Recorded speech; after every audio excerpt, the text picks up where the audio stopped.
दादी नानी के बताए 17 सीक्रेट किचन टिप्स जो बनाएंगे आपके काम को आसान और खाने को स्वाद।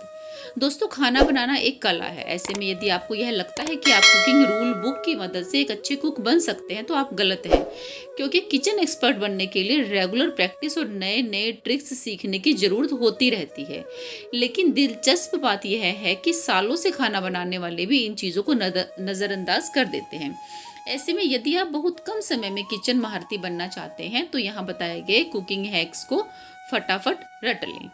नंबर 1, रात के बचे हुए चावल गर्म करने पर अक्सर वह सूखे और कड़क हो जाते हैं। अगर आपके पास माइक्रोवेव नहीं है तो रात के बचे हुए चावल को गर्म करने के लिए आप एक बर्तन में पानी गर्म कीजिए। गर्म पानी में चावलों को कुछ सेकंड के लिए डाल दीजिए और इसे छान लीजिए। फिर देखिए कि आपके चावल बिल्कुल ताज़े हो जाएंगे। नंबर 2, अक्सर ऐसा होता है कि खाना बनाते समय कुकिंग ऑयल प्लेटफॉर्म के ऊपर गिर जाता है। ऐसे में इसे साफ करना बहुत मुश्किल काम बढ़ जाता है क्योंकि उसकी चिकनाई आसानी से नहीं जाती। इसके लिए आप तेल के ऊपर सूखा आटा या फिर नमक डाल सकते हैं और इसे अच्छे से मलें। आप देखेंगे कि कुछ समय बाद आटा पूरी तरह से तेल को सोख लेगा और उस जगह की चिकनाई भी दूर हो जाएगी। नंबर 3, अगर पोहा बनाने के बाद कुछ देर के बाद पोहा सूखा और कड़क हो जाता है तो इसे बनाते समय आप इसमें कुछ चम्मच दूध के डाल दें। ऐसा करने से पोहा लंबे समय तक नरम बना रहेगा। नंबर 4, महिलाएं अक्सर साल भर के चावल एक साथ लेकर रख लेती हैं, लेकिन कुछ समय बाद ही इसमें कीड़े लगने लगते हैं। ऐसे में चावलों को कीड़ों से लगने से बचाने के लिए आप उसमें कुछ तेज पत्ता को डाल सकते हैं। इससे चावलों में कीड़े नहीं लगेंगे। नंबर 5, नॉनस्टिक बर्तनों की शेल्फ लाइफ बढ़ाने के लिए कभी भी स्टील की कड़छी का इस्तेमाल नहीं करना चाहिए। दोस्तों, शेल्फ लाइफ का मतलब होता है कि उसकी उम्र बढ़ाना, यानी आपका बर्तन ज़्यादा दिनों तक चले। इससे उसकी कोटिंग निकल सकती है। नॉनस्टिक बर्तनों में हमेशा लकड़ी की कड़छी का ही आपको यूज़ करना चाहिए। इससे उसकी शेल्फ लाइफ बढ़ती है और वह ड्यूरेबल भी बना रहता है। नंबर 6, गैस स्टोव के बर्नर को साफ करने के लिए एक कटोरी गर्म पानी में कुछ बूंदे नींबू के रस की डालें। 1 इनो का पैकेट भी डालें। 15 मिनट के लिए आप जो गैस के बर्नरों को है वो इसके अंदर डुबोकर ढककर रख दें। इसके बाद जब आप इसे निकालेंगे तो आप देखेंगे कि बर्नर पर लगी हुई काली परत अपने आप ही निकलने लगी है। इस समय इसे लिक्विड सोप और टूथब्रश की मदद से साफ करें, यह आसानी से साफ हो जाएंगे। नंबर 7, माइक्रोवेव को साफ करने के लिए एक कटोरी में आधा कटा हुआ नींबू और पानी डालें। इसे 5 मिनट के लिए माइक्रोवेव में रखें और माइक्रोवेव करें। इससे माइक्रोवेव में जमी हुई चिकनाई और खाने की जो परत है या उसके जो पार्टिकल्स होते हैं वो जो यहाँ वहाँ जम जाते हैं वो नरम पड़ जाएंगे। फिर आप इसे किसी स्पॉन्ज की मदद से आसानी से साफ कर सकेंगे। नंबर 8, कई बार ऐसा होता है कि मिक्सी का जार बार बार इस्तेमाल करने से उसकी ब्लेड की धार है कम हो जाती है। ऐसे में आप इसे घर पर ही शार्प कर सकते हैं। इसके लिए मिक्सी के जार में थोड़ा सा नमक डालकर इसे अच्छे से चलाएं। इससे जार की जो ब्लेड है वो शार्प हो जाती है और बाकी चीज़ें भी अच्छे से पिसने लगती हैं। नंबर 9, डोसा बनाने के लिए दाल और चावल का सही अनुपात होना बहुत ज़्यादा ज़रूरी है, नहीं तो ये क्रिस्पी नहीं बनेंगे। परफेक्ट डोसा बनाने के लिए एक बड़े कटोरे में 4 कप चावल और 1 कप उड़द दाल को 4 घंटे तक या फिर रात भर के लिए पानी में भिगो दें। इन दोनों चीज़ों को आपको अलग अलग बर्तन में अलग अलग भिगोना है। एक मिक्सचर में इन सामग्रियों को अलग अलग पीसें और एक पेस्ट जैसा बैटर बनाएं। बाद में दोनों को अच्छी तरह से मिक्स कर लें। नंबर 10, यदि आपका भी चावल चिपचिपा बनता है तो अगली बार इसे बनाते समय थोड़ा सा तेल इसके अंदर डाल दें या फिर आप देसी घी भी डाल सकते हैं। साथ ही इसमें पानी की मात्रा को बड़ी उंगली की दूसरी लाइन तक ही नाप कर डालें। या फिर दोस्तों, जैसे कि मैं बनाती हूँ, मैं 2 गुना पानी उसमें डालती हूँ और बहुत अच्छे चावल बनते हैं। 11, यदि सारे मसाले डालने के बाद भी सब्जी जो आपकी है वो स्वादिष्ट नहीं बनती तो इसका कारण है मसालों का खराब होना।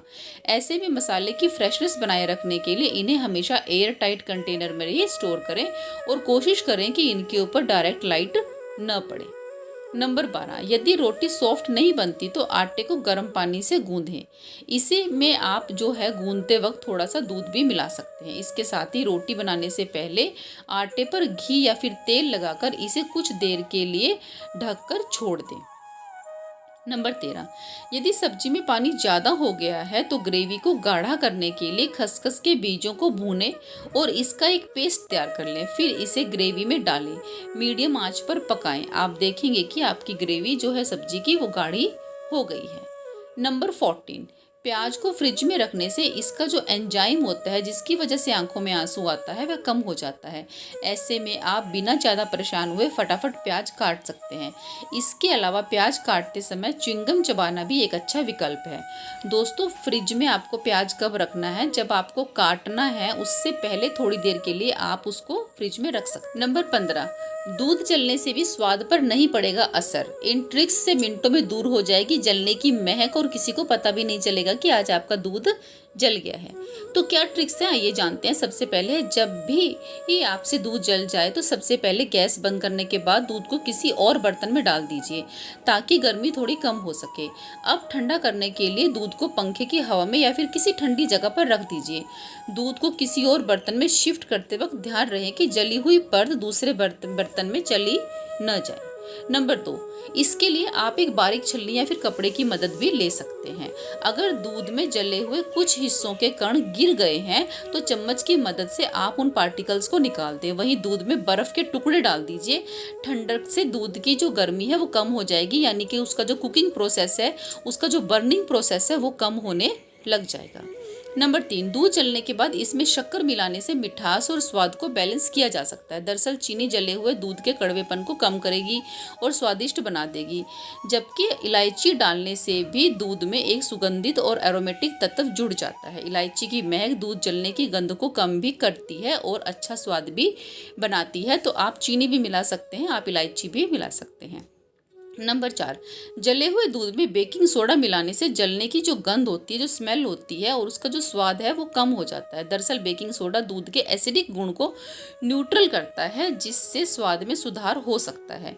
इतना ही नहीं, बेकिंग सोडे का उपयोग दूध में से आ रही किसी भी तरह की गंध को कम करने के लिए भी किया जाता है। नंबर 5, दूध जलने की तीखी गंध और स्वाद को ब्रेड स्लाइस अवशोषित कर सकता है, जिससे दूध बिल्कुल पहले की तरह हो जाएगा। आप ब्रेड स्लाइस को दूध में डालेंगे तो जलन की जो गंध है और वो जो स्मेल आ रही है, जो सौंधा सा जो टेस्ट आता है, वह दूर हो जाएगा। इतना ही नहीं, ब्रेड स्लाइस दूध की ताजगी को बनाए रखने में भी काफ़ी मददगार साबित होता है, क्योंकि वह वाष्प को सोख लेता है। वाष्प यानी कि मॉइस्चर को सोख लेता है।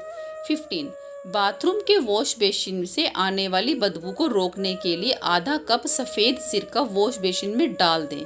आधे घंटे तक उसे ऐसे ही डला रहने दें। उसके बाद जब आधा घंटा हो जाए तो फिर आप एक गर्म पानी लें थोड़ा सा और उसे वॉश बेसिन में डाल दें। इस प्रोसेस से बेसिन के पाइप का सारा कचरा साफ हो जाता है और इससे जो स्मेल आती है वो भी आनी बंद हो जाती है। नंबर 16, मिक्सी के जार से अगर लहसुन और प्याज की बहुत स्मेल आती है और बहुत साफ़ करने के बाद भी वो नहीं जा रही है तो आपको क्या करना है, नींबू का रस और 1 चम्मच बेकिंग सोडा को अच्छी तरह से मिलाकर थोड़ी देर के लिए जार के अंदर छोड़ दें। आखिर में जार को गुनगुने पानी से धो लीजिए, सारी स्मेल चली जाएगी। नंबर 17, लहसुन को 1 साल तक स्टोर करने के लिए जूट का बैग बहुत अच्छा ऑप्शन होता है, क्योंकि इसमें गार्लिक को एक साथ आप काफ़ी सारा रख सकते हैं। जैसा कि हम सभी जानते हैं कि जूट के बैग हवादार होते हैं, तो लहसुन को लंबे समय तक फ्रेश रखने में मदद मिलती है।